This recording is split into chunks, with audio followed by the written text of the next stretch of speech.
दर्शकों, आप सभी का स्वागत है। न्यूज़ डीएनएन की पहल कोरोना को हराना है। इसी सिलसिले में एक नई कड़ी को आज हम आपके सामने लेकर के आ रहे हैं और आज लुधियाना ईस्ट हलके के विधायक श्री संजय तलवार जी हमारे साथ हैं।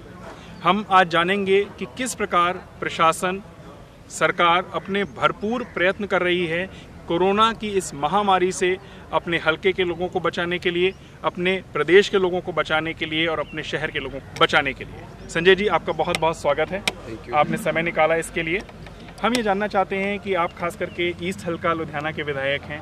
हम ये जानना चाहते हैं आपके माध्यम से कि दर्शकों तक ये मैसेज पहुँचे कि उन्होंने पहले तो क्या क्या सावधानियाँ रखनी है। कोरोना एक ऐसी महामारी है जिसका अभी कोई इलाज नहीं है। शायद सावधानी ही सबसे बड़ा इलाज है, बचाव है। और उसमें जो सहयोग प्रशासन की तरफ से हो रहा है, जो प्रयास आप अपने लेवल पे प्रशासन के स्तर पे कर रहे हैं, हम चाहते हैं कि दर्शकों तक, आम जनता तक वो पहुंचे और वो अपने घरों में इत्मीनान से बैठ कर के वो सब जान लें कि उनको बाहर आने की ज़रूरत नहीं है। दर्शकों, आपके लिए आपके हलके के विधायक, आपके हलके के काउंसलर रात दिन मेहनत कर रहे हैं कि आपको हर चीज़ बेहतर से बेहतर और अच्छे तरीके से मुहैया कराई जा सके। संजय जी, सब तो पहला तो मैं ਜਿਹੜੇ ਸਾਡੇ ਸਪੈਸ਼ਲ ਲੁਧਿਆਣਾ ਈਸਟ ਦੇ ਲੋਕ ਨੇ, ਪੰਜਾਬ ਦੇ ਲੋਕ ਨੇ, ਹਿੰਦੁਸਤਾਨ ਦੇ ਲੋਕ ਨੇ, ਪੂਰੇ ਵਰਲਡ ਦੇ ਵਿੱਚ ਜਿਹੜਾ ਕਰੋਨਾ ਵਾਇਰਸ ਦੀ ਮਹਾਮਾਰੀ ਹੈ, ਇਹਦੇ ਨਾਲ ਹਰ ਇਨਸਾਨ ਜਿਹੜਾ ਇਸ ਧਰਤੀ ਤੇ ਮੌਜੂਦ ਹੈ ਉਹ ਲੜ ਰਿਹਾ। ਔਰ ਅਸੀਂ ਸਾਰੇ, ਚਾਹੇ ਮੀਡੀਆ ਦੇ ਥਰੂ, ਚਾਹੇ ਪ੍ਰਿੰਟ ਮੀਡੀਆ ਦੇ ਥਰੂ, ਚਾਹੇ ਇਲੈਕਟ੍ਰੋਨਿਕ ਮੀਡੀਆ ਦੇ ਥਰੂ, ਚਾਹੇ ਕਿਸੇ ਵੀ ਤਰੀਕੇ ਨਾਲ ਸਾਡੇ ਤੱਕ ਇਹ ਮੈਸੇਜ ਪਹੁੰਚ ਰਿਹਾ ਕਿ ਜਿਹੜੀ ਇਹ ਮਹਾਮਾਰੀ ਹੈ, ਜਿਹੜਾ ਵਾਇਰਸ ਹੈ, ਇਹ ਤੋਂ ਬਚਣ ਦਾ ਇੱਕੋ ਹੀ ਤਰੀਕਾ ਹੈ ਕਿ ਆਪਾਂ ਆਪਣੇ ਆਪ ਨੂੰ ਘਰਾਂ ਦੇ ਵਿੱਚ ਰੱਖੀਏ, ਬਾਹਰ ਨਾ ਆਈਏ ਔਰ ਜਿਹੜਾ ਇੱਕ ਸੋਸ਼ਲ ਡਿਸਟੈਂਸ ਹੈ ਤਕਰੀਬਨ 5 ਫੁੱਟ ਦਾ, ਉਹ ਮੇਨਟੇਨ ਕਰੀਏ। ਅਗਰ ਆਪਾਂ ਇਹ ਚੀਜ਼ ਕਰ ਲਾਂਗੇ ਤਾਂ ਮੇਰਾ ਖਿਆਲ ਹੈ ਕਿ ਜਿਹੜਾ 14 ਤਰੀਕ ਤੱਕ ਦਾ ਸਾਡਾ ਲੋਕਡਾਊਨ ਹੈ, ਸ਼ਾਇਦ ਇਸ ਤੋਂ ਅੱਗੇ ਅਸੀਂ ਨਹੀਂ ਜਾਵਾਂਗੇ। 14 ਤਰੀਕ ਤੱਕ ਆਪਾਂ ਇਹ ਲੜਾਈ ਜਿੱਤ ਲਾਂਗੇ। ਅਗਰ ਸਾਡੇ ਤੋਂ ਇਹ ਨਾ ਹੋਇਆ ਜਾਂ ਸਾਡੇ ਤੋਂ ਗਲਤੀਆਂ ਹੋ ਗਈਆਂ ਤਾਂ ਫਿਰ ਚਾਈਨਾ 'ਚ, ਇਟਲੀ 'ਚ ਜਾਂ ਜੋ ਹੁਣ ਅਮਰੀਕਾ ਦਾ ਐਟ ਪ੍ਰੈਜ਼ੈਂਟ ਉੱਥੇ ਦੇ ਲੋਕਾਂ ਨਾਲ ਜੋ ਹੋ ਰਿਹਾ, ਹੋ ਸਕਦਾ ਉਹ ਸਾਡੇ ਨਾਲ ਵੀ ਹੋ ਜਾਵੇ। ਅਤੇ ਇਸ ਕਰਕੇ ਹੁਣ ਤੱਕ ਜਿਹੜੇ ਪ੍ਰਯਾਸ ਕੀਤੇ ਜਾ ਰਹੇ ਆ, ਚਾਹੇ ਉਹ ਇੰਡੀਅਨ ਗੌਰਮੈਂਟ ਦੀ ਤਰਫ ਤੋਂ ਕੀਤੇ ਜਾ ਰਹੇ, ਚਾਹੇ ਸਟੇਟ ਗੌਰਮੈਂਟ ਦੀ ਤਰਫ ਤੋਂ ਕੀਤੇ ਜਾ ਰਹੇ, ਚਾਹੇ ਲੋਕਲ ਐਡਮਿਨਿਸਟ੍ਰੇਸ਼ਨ ਵੱਲੋਂ ਕੀਤੇ ਜਾ ਰਹੇ, ਬਹੁਤ ਸਰਾਹਨੀय ਹੈ। ਹਰ ਜਿਹੜਾ, ਚਾਹੇ ਉਹ ਡਾਕਟਰ ਸਾਹਿਬਾਨ ਨੇ, ਚਾਹੇ ਪੁਲਿਸ ਡਿਪਾਰਟਮੈਂਟ ਹੈ, ਚਾਹੇ ਸਾਡੇ ਫੂਡ ਸਪਲਾਈ ਦੇ ਲੋਕ ਨੇ, ਚਾਹੇ ਕਾਰਪੋਰੇਸ਼ਨ ਦੇ ਲੋਕ ਨੇ, ਹਰ ਬੰਦਾ ਪੂਰੀ ਮਿਹਨਤ ਤੇ ਲਗਨ ਨਾਲ ਕੋਸ਼ਿਸ਼ ਕਰ ਰਿਹਾ ਕਿ ਸਾਡੇ ਜਿਹੜੇ ਪਰਿਵਾਰ ਹੈ, ਸਾਡੇ ਜਿਹੜੇ ਲੋਕ ਹੈ, ਉਹਨਾਂ ਨੂੰ ਇਸ ਵਾਇਰਸ ਤੋਂ ਕਿੱਦਾਂ ਬਚਾਇਆ ਜਾ ਸਕੇ। ਔਰ ਉਹ ਪੂਰੀ ਜਦੋਜਹਿਦ ਕਰ ਰਹੇ ਨੇ। ਔਰ ਮੈਂ ਅਪੀਲ ਵੀ ਕਰਨਾ ਚਾਹੁੰਦਾ ਆਪਣੇ ਲੁਧਿਆਣੇ ਦੇ ਲੋਕਾਂ ਨੂੰ ਸਪੈਸ਼ਲੀ ਕਿ ਥੋੜ੍ਹਾ ਜਿਹਾ ਉਹਨਾਂ ਨੂੰ ਕੋਆਪਰੇਟ ਕਰਨ। ਇਹ ਜਿਹੜਾ ਕਰਫਿਊ ਲਗਾਇਆ ਗਿਆ, ਇਹਦੀ ਕੋਈ ਮਨਸ਼ਾ ਕੋਈ ਉਹ ਨਹੀਂ ਹੈ ਕਿ ਤੁਹਾਨੂੰ ਘਰਾਂ ਦੇ ਵਿੱਚ ਕੈਦ ਕਰਨਾ। ਇਹਦੀ ਮਨਸ਼ਾ ਇਹ ਹੈ ਕਿ ਤੁਹਾਨੂੰ ਸਾਰਿਆਂ ਨੂੰ ਭਿਆਨਕ ਬਿਮਾਰੀ ਤੋਂ ਬਚਾਉਣਾ, ਕਿਉਂਕਿ ਇਹਦਾ ਇੱਕੋ ਇੱਕ ਟ੍ਰੀਟਮੈਂਟ ਹੈ ਕਿ ਆਪਾਂ ਆਪਣੇ ਆਪ ਨੂੰ ਲੋਕਡਾਊਨ ਕਰਨਾ, ਆਪਣੇ ਆਪ ਨੂੰ ਆਪਣੇ ਘਰ ਦੇ ਅੰਦਰ ਰੱਖਣਾ ਵਾ, ਬਾਹਰ ਨਹੀਂ ਆਉਣਾ, ਅਤੇ ਇੱਕ ਸੋਸ਼ਲ ਡਿਸਟੈਂਸ ਮੇਨਟੇਨ ਕਰਨਾ। ਔਰ ਜਿੱਥੇ ਤੱਕ ਰਹਿ ਗਈ ਲੋਕਾਂ ਦੀ ਜਿਹੜੀ ਐਸੈਂਸ਼ੀਅਲਸ ਨੀਡ ਹੈ, ਲਾਈਕ ਲੋਕਾਂ ਨੂੰ ਜਿਹੜਾ ਰੋਜ਼ਮਰਰਾ ਦਾ ਖਾਣਾ ਚਾਹੀਦਾ। ਔਰ ਮੈਂ ਇਹ ਕਹਿਣਾ ਚਾਹੁੰਦਾ ਕਿ ਇਸ ਹਲਕੇ ਦੇ ਵਿੱਚ ਤਕਰੀਬਨ 2 ਤੋਂ 3 ਲੱਖ ਪਰਿਵਾਰ ਐਸੇ ਹੈ ਕਿ ਜਿਹੜੇ ਡੇਲੀ ਰੋਜ਼ ਕਮਾ ਕੇ ਰੋਜ਼ ਖਾਣ ਵਾਲੇ ਲੋਕ। ਔਰ ਸਾਡੇ ਵੱਲੋਂ ਮੈਂ ਥੈਂਕਫੁਲ ਹਾਂ ਰਾਧਾ ਸਵਾਮੀ ਸਤਸੰਗ ਘਰ ਵਾਲਿਆਂ ਦਾ, ਬਿਆਸ ਡੇਰੇ ਵਾਲਿਆਂ ਦਾ, ਔਰ ਨਾਮਧਾਰੀ ਸਮੁਦਾਇ ਦਾ, ਨਿਰੰਕਾਰੀ ਸਮੁਦਾਇ ਦਾ, ਔਰ ਜਿੰਨੇ ਸਾਡੇ ਮੰਦਿਰ ਨੇ, ਗੁਰਦੁਆਰਾ ਸਾਹਿਬਾਨ ਨੇ, ਔਰ ਸਾਡੇ ਛੋਟੇ ਛੋਟੇ ਜਿਹੜੇ ਦੋਸਤ ਛੋਟਾ 1000 ਪਰਿਵਾਰਾਂ ਦਾ ਲੰਗਰ ਬਣਾ ਰਹੇ ਨੇ, ਉਹਨਾਂ ਦਾ ਧੰਨਵਾਦ ਕਰਨਾ ਚਾਹੁੰਦਾ। NGOs ਦਾ ਧੰਨਵਾਦ ਕਰਨਾ ਚਾਹੁੰਦਾ। ਤਕਰੀਬਨ 30,000 ਲੋਕਾਂ ਨੂੰ ਸਵੇਰੇ ਔਰ 30,000 ਲੋਕਾਂ ਨੂੰ ਸ਼ਾਮੀ ਉਹਨਾਂ ਦੁਆਰਾ ਖਾਣਾ ਪ੍ਰੋਵਾਈਡ ਕੀਤਾ ਜਾ ਰਿਹਾ ਮੇਰੇ ਇਲਾਕੇ ਦੇ ਵਿੱਚ। ਔਰ ਸਪੈਸ਼ਲੀ ਪੰਜਾਬ ਦੇ ਮੁੱਖ ਮੰਤਰੀ ਕੈਪਟਨ ਅਮਰਿੰਦਰ ਸਿੰਘ ਜੀ, ਜਿਨ੍ਹਾਂ ਦੀ ਦੂਰਦਰਸ਼ਿਤਾ ਦੇ ਨਾਲ ਸਟਿਲ ਨਾਓ ਪੰਜਾਬ ਵਿੱਚ ਬਹੁਤ ਬੜਾ ਕੰਟਰੋਲ ਕੀਤਾ ਹੋਇਆ ਉਹਨਾਂ ਨੇ। ਉਹ ਸਭ ਤੋਂ ਪਹਿਲਾਂ ਉਹਨਾਂ ਨੇ ਲੋਕਡਾਊਨ ਨੂੰ ਅਨਾਊਂਸ ਕੀਤਾ ਸੀਗਾ। ਔਰ ਉਹਦੇ ਨਾਲ ਜਿਹੜੇ ਸਾਡੇ ਸ਼੍ਰਮਿਕ ਨੇ, ਜਿਹੜੇ ਡੇਲੀ ਵੇਜਿਸ 'ਤੇ ਕੰਮ ਕਰਦੇ ਆ, ਜਿਹੜੇ ਰਜਿਸਟਰਡ ਹੈ, ਉਹਨਾਂ ਦੇ ਖਾਤਿਆਂ ਚਾਹੇ ਪੈਸੇ ਦਾ ਪ੍ਰਬੰਧ ਕਰਨਾ ਹੋਵੇ, ਚਾਹੇ ਉਹਨਾਂ ਵਾਸਤੇ ਆਟਾ ਪ੍ਰੋਵਾਈਡ ਕਰਨਾ, ਚਾਹੇ ਕੁਝ ਹੋਰ ਚੀਜ਼ਾਂ ਪ੍ਰੋਵਾਈਡ ਕਰਨੀਆਂ, ਉਹਨਾਂ ਵੱਲੋਂ ਕੀਤੀਆਂ ਜਾ ਰਹੀਆਂ। ਔਰ ਮੇਰੇ ਤਕਰੀਬਨ ਹਲਕੇ ਦੇ ਵਿੱਚ 19 ਵਾਰਡ ਨੇ। 19 ਵਾਰਡਾਂ 'ਚ ਹਰ ਕੌਂਸਲਰ ਸਾਹਿਬਾਨ ਆਪਣੇ ਵਾਰਡ 'ਚ ਹਲਵਾਈ ਲਗਾ ਕੇ ਤਕਰੀਬਨ 1200 ਬੰਦੇ ਨੂੰ ਸਵੇਰੇ, 1200 ਬੰਦੇ ਨੂੰ ਸ਼ਾਮ ਨੂੰ ਰਾਸ਼ਨ ਪ੍ਰੋਵਾਈਡ ਕਰ ਰਹੇ ਆ। ਔਰ ਬਾਕੀ ਵੀ ਸਾਡੇ ਨਾਲ NGOs ਤੇ ਹੋਰ ਧਾਰਮਿਕ ਸੰਸਥਾਨ ਲੱਗੇ ਹੋਏ ਜਿਹੜੇ ਸਾਡੇ ਇਲਾਕੇ ਦੇ ਲੋਕਾਂ ਦੀ ਮਦਦ ਕਰ ਰਹੇ। ਔਰ ਮੈਂ ਇਹ ਯਕੀਨ ਦਿਲਾਨਾ ਕਿ ਜਿੱਥੇ ਜਿੱਥੇ ਅਸੀਂ ਇਸ ਵਾਇਰਸ ਨਾਲ ਲੜਨ 'ਚ ਮੈਨੂੰ ਪੂਰੀ ਉਮੀਦ ਹੈ ਕਿ ਅਸੀਂ ਕਾਮਯਾਬ ਹੋਵਾਂਗੇ। ਉਹਦੇ ਨਾਲ ਨਾਲ ਆਪਣੇ ਇਲਾਕੇ ਦੇ ਲੋਕਾਂ ਨੂੰ ਇਹ ਅਸ਼ੋਰੈਂਸ ਦੇਣਾ, ਇਹ ਵਿਸ਼ਵਾਸ ਦਿਵਾਉਣਾ ਕਿ ਕੋਈ ਵੀ ਪਰਿਵਾਰ ਜਾਂ ਕਿਸੇ ਪਰਿਵਾਰ ਦਾ ਸਦੱਸਿਆ ਕੋਈ ਇਹੋ ਜਿਹਾ ਨਹੀਂ ਮੈਂ ਇੱਥੇ ਹੋਏਗਾ ਕਿ ਉਹ ਬਿਨਾਂ ਰੋਟੀ ਤੋਂ ਬਿਨਾਂ ਪਾਣੀ ਤੋਂ ਜਾਂ ਆਪਣੇ ਘਰ ਦੇ ਵਿੱਚ ਰਵੇ। ਹਰ ਅਸੀਂ ਉਹਨਾਂ ਦੀ ਜਿਹੜੀ ਰੋਜ਼ਮर्रा ਦੀਆਂ ਜਿਹੜੀਆਂ ਜ਼ਰੂਰਤਾਂ ਉਹਨਾਂ ਨੂੰ ਪੂਰਾ ਕਰਾਂਗੇ। ਅਸੀਂ ਵਚਨਬੱਧ ਹਾਂ, ਸਰਕਾਰ ਦੀ ਡਿਊਟੀ ਬਣਦੀ, ਸਰਕਾਰ ਦਾ ਫਰਜ਼ ਬਣਦਾ ਕਿ ਜਿਹੜਾ ਪਰਿਵਾਰ ਸਾਡੇ ਇਸ ਪੰਜਾਬ ਦੀ ਧਰਤੀ ਤੇ ਰਹਿ ਰਿਹਾ ਉਹਦੀ ਜ਼ਿੰਮੇਵਾਰੀ ਸਾਡੇ ਮੋਢਿਆਂ ਤੇ ਹੈ ਔਰ ਅਸੀਂ ਇਹਨੂੰ ਬਖੂਬੀ ਨਿਭਾਵਾਂਗੇ ਵੀ। ਔਰ ਮੈਂ ਇਹ ਵੀ ਗੱਲ ਕਹਿਣਾ ਚਾਹੁੰਦਾ कि अगर किसी को कोई दिक्कत आ रही है वो अपने वार्ड के कौंसलर को कॉन्टैक्ट कर सकता है। अगर फिर भी उसका मसला हल नहीं होता तो सवेरे 10 ਤੋਂ ਲੈ ਕੇ शामी 10 बजे तक माँ वैष्णो का मंदिर है सैक्टर 32 ਦੇ ਵਿੱਚ डिवीजन नंबर 7 ਦੇ ਨਾਲ मैं ਉੱਥੇ अवेलेबल होना। ਜਦੋਂ ਮਰਜ਼ੀ ਉਹਨੂੰ ਫੋਨ ਕਾਲ ਕਰ ਸਕਦਾ ਹੈ, ਮੈਨੂੰ ਮਿਲ ਸਕਦਾ ਹੈ, ਮੇਰੇ ਆਫਿਸ ਦੇ ਲੜਕਿਆਂ ਨਾਲ ਗੱਲ ਕਰ ਸਕਦਾ ਹੈ। ਅਸੀਂ ਇਸ ਮੁਸ਼ਕਿਲ ਦੀ ਘੜੀ 'ਚ ਹਰ ਉਸ ਪਰਿਵਾਰ ਦੇ ਨਾਲ ਹਾਂ ਔਰ ਕਿਸੇ ਨੂੰ किसी चीज़ की तंगी महसूस नहीं होता। संजय सर, एक चीज़ देखी गई है कि जो बीमारी है, जो व्यवस्थाएं हैं, उसमें तो प्रशासन अपनी तरफ से पूरी मुस्तैदी के साथ हर चीज़ को, हर ज़रूरत को पूरा कर रहा है। और एक बहुत बड़ा सौभाग्य हम कहेंगे पंजाब के लिए ये रहा है कि पंजाब से कोई भी माइग्रेंट बाहर नहीं गया। सरकार ने इतनी अच्छी व्यवस्थाएं करी कि जो मजदूर वर्ग था, जो गरीब वर्ग था, हमारा जो थोड़े पिछड़े भाई बहन थे, उनके लिए भी सरकार ने पूरी व्यवस्था यहाँ पर करके रखी हुई है। लेकिन फिर भी एक आम आदमी में घबराहट देखी गई है। कहीं ना कहीं उस घबराहट की वजह से वो ज़्यादा भाग रहे हैं, परेशान हो रहे हैं, उनको कल की चिंता लगी हुई है। जबकि मैं आपसे एक संदेश चाहूँगा कि जो लोग एक ऐसे प्रयास में लग गए हैं कि कल क्या होगा, आज तो खाना आ गया, आज सूखा राशन आ गया, कल के लिए क्या होगा, उनके लिए आप क्या संदेश देना चाहते हैं? क्योंकि कहीं ना कहीं ये घबराहट सोसाइटी में, समाज में एक बहुत बड़ा पूरा पैनिक क्रिएट कर देती है। सबसे पहले मैं अपने सारे लुधियाना ईस्ट के लोगों को, लुधियाना के लोगों को ये अपील करना चाहता हूँ कि ये जो कोरोना वायरस है, ठीक है कि बहुत बड़ी महामारी का रूप ले चुका है, लेकिन इससे बचने का बड़ा सिंपल तरीका है कि आप अपने आप को अपने घरों में महफूज रखो। आपको बाहर आने की ज़रूरत नहीं है।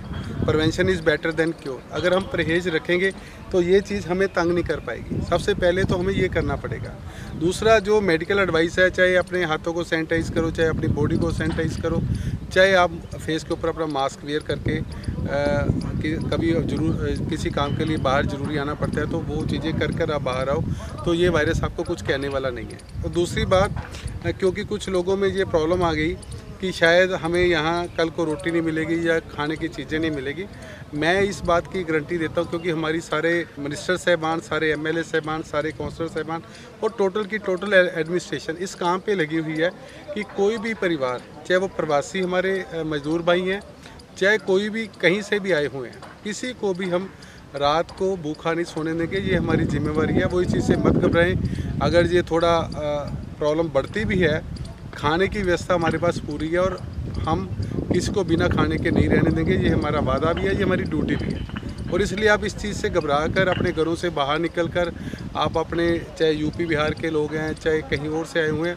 वहाँ जाने की चेष्टा मत कीजिए, क्योंकि जितना आप वहाँ बाहर निकलोगे, घूमोगे, तो हो सकता है कि कोई ना कोई वायरस की चपेट में आ जाए। और ये इस वायरस का जो आपको पता है, इसका तरीका क्या है कि ये फैलता है एक से दूसरे में, दूसरे से तीसरे में। अगर ऐसा हो गया तो फिर संभालना हमारे लिए मुश्किल हो जाएगा। इसलिए हमें जो मेडिकल एडवाइस है उसको फॉलो करना चाहिए और अपने घरों में रहना चाहिए। किसी को भी किसी चीज़ की जो उसकी एसेंशियल्स नीड है उसमें कमी नहीं आने देंगे। ये हमारा फ़र्ज। दर्शकों, ये बीमारी इस समय जो है वो पूरे मुल्क के लिए एक मुद्दा है, एक ऐसी समस्या है जिसको हमने हर चीज़ से ऊपर उठ करके सुलझाना है। इससे लड़ने की ज़रूरत नहीं है। इसमें सिर्फ एक ही लड़ाई है कि क्या हम अपने पर कंट्रोल कर सकते हैं। सिर्फ एक लड़ाई अगर हम जीत ले जाते हैं तो बाकी सारी लड़ाई के लिए प्रशासन, हमारे नेतागण, हमारे समाज के वरिष्ठ लोग जो जिम्मेदारी ले रहे हैं, डॉक्टर, पैरामेडिकल स्टाफ, ये सारे लोग रात दिन हमारे लिए खड़े हुए हैं। हर तरफ से सिर्फ एक योगदान आम जनता से मांगा जा रहा है, वो है कि कृपया घरों में रहें। इसके अलावा जो चीज़ बेसिक चीज़ें हैं हमारे विधायक साहब ने आपको बता दी। इसके अलावा एक और मुद्दा रहता है, लोगों को एक परेशानी होती है कि हमें दवाइयाँ नहीं मिल रही हैं, हमारे को ये एक्यूट प्रॉब्लम है। तो उसमें मैं सर से राय लेने से पहले, इनका जवाब लेने से पहले एक बात मैं आपके साथ ज़रूर शेयर करना चाहूँगा कि हमें भी ये देखना है कि जो मांग हम प्रशासन से कर रहे हैं, जो मांग हम समाज में कार्यरत लोगों से कर रहे हैं, वो मांग जायज़ कितनी है। हर दूसरा व्यक्ति चाहता है कि मैं घर से निकलूं, दवाई लूं, ये करूं, वो करूं, पास बन जाए। उसके लिए आप ये समझिए कि प्रशासन को कितनी समस्याओं का सामना करना पड़ेगा अगर हर बंदा बाहर निकल के अपनी ज़रूरत को पूरा करने की कोशिश करेगा। इनके दायित्व जो हैं वो एक व्यक्तिगत दायित्व से बहुत ज़्यादा हैं। हमारा सहयोग होना चाहिए कि अगर हमारी कोई ज़रूरतें हैं तो मैं अभी संजय जी से ये पूछना चाहूँगा कि जैसे जो दवाइयों की ज़रूरतें हैं, जो पेशेंट्स हैं या जो ऐसे कुछ क्रॉनिक पेशेंट्स वाले लोग हैं, उनके लिए मैं चाहूँगा कि आप ज़रूर दर्शकों का मार्गदर्शन कीजिए। हमारा हर हिंदुस्तानी बहुत बड़ा देशभक्त है। आज हम अगर बात कर लें भगत सिंह, राजगुरु, सुखदेव जी की, जिन्होंने उस समय अंग्रेज़ों से लड़ाई लड़ी थी और अपनी धरती माँ को आज़ाद कराया था, तो आज हमें ज़रूरत है सबसे पहले ये जो कोरोना वायरस है इससे लड़ने के लिए हमें खुद पे कंट्रोल करना पड़ेगा। अगर हम खुद पे कंट्रोल करते हैं तो सबसे पहले हम अपनी जान, उसके बाद अपने परिवार की जान, उसके बाद अपने जो आस पड़ोस वालों की जान, फिर हम अपने शहर वाले लोगों की जान और फिर हम अपने देश के लोगों की जान बचा सकते हैं। और सबसे ज़्यादा अब ये हमने सोचना है कि हम कितना देश के लिए, कितना समाज के लिए, कितना अपने लिए, कितना परिवार के लिए क्या कर सकते हैं। इसके लिए जो अभी बोला गया है इनकी तरफ से कि हमें कुछ नहीं करना, हमें कोई पैनिक नहीं होना, हमें सिर्फ अपने घर में बैठना है अपने परिवार के साथ। चाहे आप अपने बीते समय को याद करो, चाहे अपने अच्छे पल बिताओ, चाहे आप टीवी देखो, चाहे कोई अच्छी बुक्स पढ़ो, चाहे कोई गेम्स खेलो, हमने परिवार के साथ समय बिताना है। दूसरी बात, जो लोगों में पैनिक है, लाइक किसी को दवाइयाँ नहीं मिल रही या किसी को कुछ ऐसी डिसीज़ है कि उनको रोज़ डेली मरा हॉस्पिटल में चेकअप कराना पड़ता है, तो उसके लिए हमारे 3-4 हमारे ऐसे हमने फेस काउंटर तैयार किए हैं। लाइक हमारे एडीसी साहब बैठे हैं, वहाँ से आपको पास इशू हो सकते हैं। हमारे कॉर्पोरेशन के कमिश्नर बैठे हैं, वहाँ से आपको पास इशू हो सकते हैं। हमारे कॉर्पोरेशन के ऑफिसर हैं, वो आपको पास जारी कर सकते हैं। और फिर भी अगर कोई दिक्कत आती है, हमारे वार्ड, हर वार्ड का हमारा जो काउंसलर है वो आपकी सेवा में हाजिर है, आप उनको अप्रोच कर सकते हो। अगर वहाँ पे आपकी समस्या सॉल्व नहीं होती, आप मुझे अप्रोच कर सकते हो। हमारा कोई भी जो हमारे कार्यकर्ता है वो घर पे नहीं बैठा हुआ, वो आपकी सेवा में हाजिर है। आपको कोई कमी किसी चीज़ की नहीं आने देंगे। ये हमारा दायित्व है, ये हमारा फ़र्ज़ है, ये हमारी ड्यूटी है। तो इसलिए आप किसी को भी फ़ोन कर सकते हो। पैनिक होने की बिल्कुल भी ज़रूरत नहीं है। आपको हर चीज़ की सुविधा मिलेगी। वो कुछ भी ऐसा नहीं होगा जो आपको लगे कि आपके साथ गलत हो रहा है। बस सिर्फ आपसे एक हमारी हाथ जोड़कर विनती है, एक रिक्वेस्ट है कि आप अपने को, अपने परिवार को, अपने देश को, अपने समाज को बचाने के लिए थोड़ा सा खुद के ऊपर कंट्रोल करिए, अपने घर में रहिए, ताकि 14 तारीख के बाद ये जो हमारा लॉकडाउन है ये ख़त्म कर सके और हमारी ज़िंदगी दोबारा पटरी पे वापस आ सके। इसके लिए हमें आप लोगों के सहयोग की ज़रूरत है। विदाउट योर कोऑपरेशन ये लड़ाई हम नहीं जीत पाएंगे। तो इसके लिए आपको एडमिनिस्ट्रेशन का, सरकारों का सहयोग करना होगा, ताकि 14 तारीख हमारा लास्ट डे हो इसका, और उसके बाद हम अपनी जो रूटीन लाइफ है उसको जी सकें। दर्शकों, न्यूज़ DNN की पहल कोरोना को हराना है। हराना बहुत आसान है, कुछ नहीं करना ही इस समय कोरोना को हराने का सबसे बड़ा मंत्र है। जो करना है वो प्रशासन कर रहा है, जो करना है वो हमारे समाज के लोग कर रहे हैं। जिनकी ड्यूटीज़ हैं उनको वो काम करने दिया जाए। हम घरों में रहें, सुरक्षित रहें, एक परिवार के साथ बॉन्डिंग बनाएं। शायद ये समय ऐसा है जहां पर हम बहुत कुछ सीख सकते हैं आने वाले समय के लिए। इस समय का फ़ायदा उठाएं। संजय जी, आपने इस दौड़ भाग के समय में अपना बहुमूल्य समय निकाला, हम आपको बहुत बहुत धन्यवाद देते हैं। Subscribe to our YouTube channel News DNN by clicking the bell icon. Don't forget to like, comment and share.